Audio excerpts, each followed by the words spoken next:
my own world of make-believe. Kids screaming in the cradles, profanities. I see the world through eyes covered in ink and bleach. Cross out the ones who heard my cries and watched me weep. I love everything. Fire spreading all around my room. My world's so bright, it's hard to breathe, but that's alright. Hush.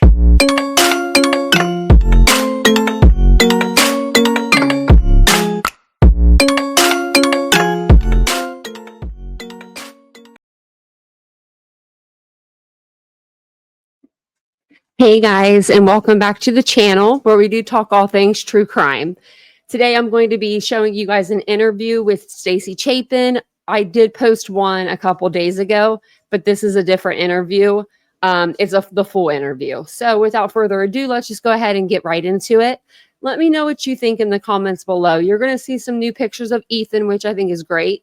The interview was great. We watched it on our live a couple days ago, but I wanted to put it out as a pre-recorded. That way everybody could see it that don't usually watch the lives. So let's go ahead and let's get right into it. This is from Fox 13 Local. And here we go. Triplet siblings, also U of I students, will walk without him. To get through it all, Ethan's mom, Stacy, has been clinging to a thread of hope, his smile. Shiro Matsuzawa has her story. You know, moments ago, you were just showing me photos in your phone of Ethan. What was that like for you? It's both. It's kind of bittersweet. It's, there's so much, it's always nostalgic to go back and look at the pictures of him. And at the same time, it's always this just harsh reality that he's, honestly no longer with us. What do you miss most about him? Oh, hugging him in his blue Patagonia coat. I have said, I think it's one of the things I said from the very beginning. He had this blue Patagonia coat he always wore, and I loved to hug him in it. What was it like the last time you saw him? We were at Parents' Weekend. It was the best weekend ever.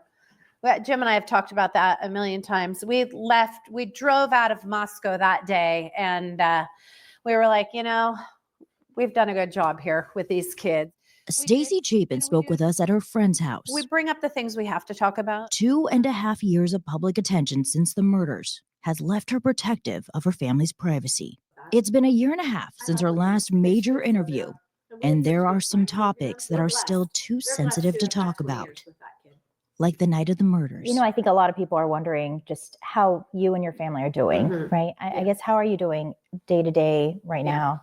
I honestly would say overall, we are doing exceptionally well under the circumstances. It's tough. I mean, I would be lying if I did not tell you that there's moments still probably maybe every day, every couple of days where it kind of blindsides you. It takes you down a little bit, and, you just have to have a moment and, but then you have to pull on your whatever boots, I call my big girl pants, whatever. And I mean, you just have to move forward. You have to. You just mentioned Maisie and Hunter.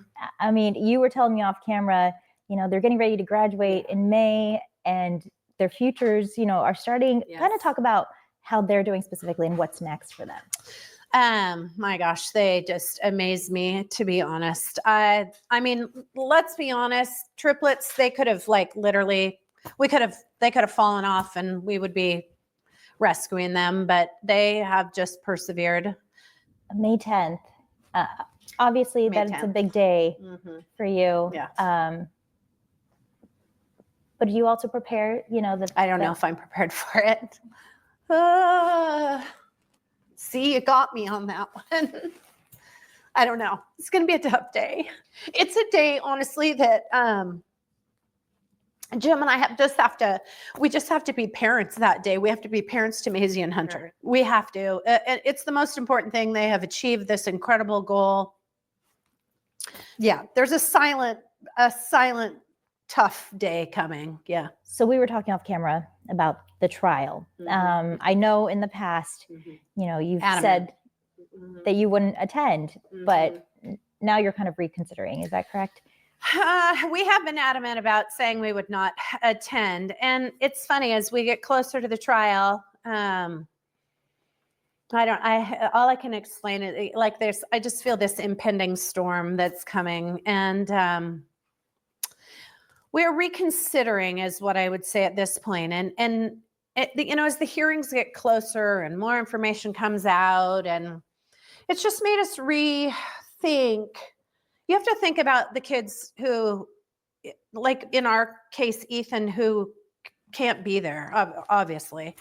And then you have to think about, well, who's going to be there to represent him? And so we've had to have some really tough conversations about maybe we need to reconsider this. There are major logistical challenges. Last year, to get a bigger jury pool, the case was moved from North Idaho to Boise, 300 miles away or more for the victims' families. And the trial is expected to last 3 months. Then there are the emotions. Talk to me about Bryan Kohberger. When you hear his name, I can't even say his name. I don't. Is that something that you're also weighing into your consideration? I mean, you'll have to see him. Yep. Because the thought of that is tough, sitting in that room. Yep. How do you even prepare for something? I have no like that? idea. I honestly don't know. How do you prepare for that?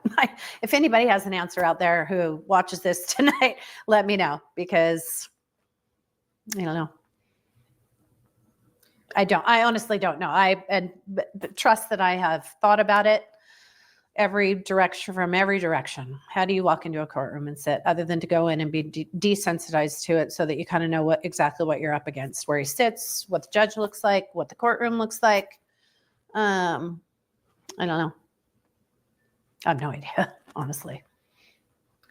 Are you concerned at all that the fate of what happens to him, though, lies in the hands of these potential jurors? No, I guess I just really honestly have to say that you just have to trust the system. I worry about a lot of things. Trust me. But that isn't one of them. We just genuinely have to trust the system. And we've said that from the beginning. We think the prosecutors have done a great job. Moscow Police Department, great job. If Kohberger were here right now, would you? No, I wouldn't even. I would not be in this room if Kohberger were here.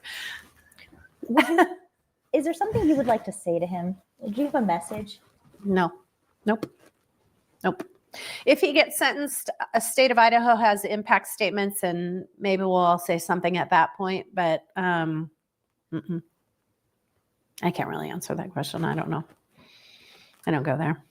Stacy says they haven't spoken much with the families of Madison Mogan or Kaylee Gonzalez, who they didn't really know before the crime.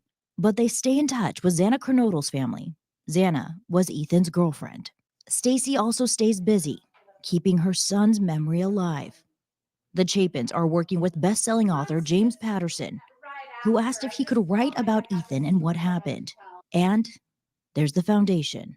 Ethan may no longer be here, but you've done so much to share his smile with the world. Talk about that. It's pretty incredible. I mean, we had to figure out how best we were going to honor him. And, we just decided, let's scholarship kids in Ethan's name. I mean, what a great thing to do. We gave our own kids the gift of an education. And what a great thing to then allow other kids to go pursue their dreams and, do whatever they want to do on a scholarship in Ethan's name. The support has been incredible. We have raised and worked hard. We have partnerships with some businesses locally. It's been incredible. We've given, $55,000 out in scholarships already to 35 kids. I mean, what a wonderful way for those kids to be able to go, follow their dreams and pursue their dreams. But we're just fortunate to have had him for 20 years. He was an amazing kid. He was funny and kind. He made sure everybody was included, and he loved life. He loved life, and he made all of us love life.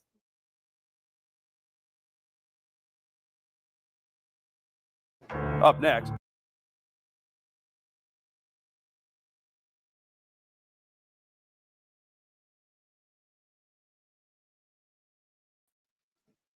Sorry about that. It wouldn't let me add myself to the stage. But that's the end of the interview. Let me know in the comments what you guys think about the interview with Stacy and them changing their mind about going to the trial. I do believe that they will go to the trial. If not every day, they will go some days.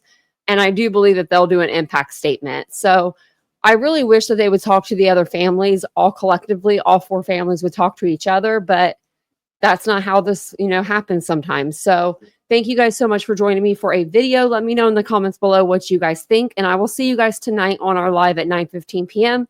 Eastern Standard Time. Don't forget to hit the like button and subscribe to the channel if you appreciate the content. Thank you guys so much. Bye.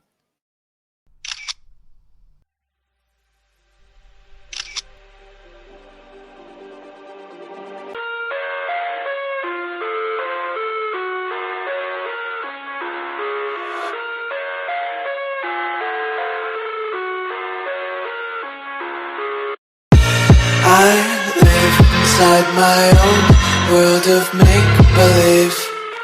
Kids screaming in the cradles, profanities. I see the world through ice covered in ink and bleach. Cross out the ones who heard my cries and watched me weep. I love everything. Fire spreading all around my room. My world's so bright, it's hard to breathe, but that's alright. Hush.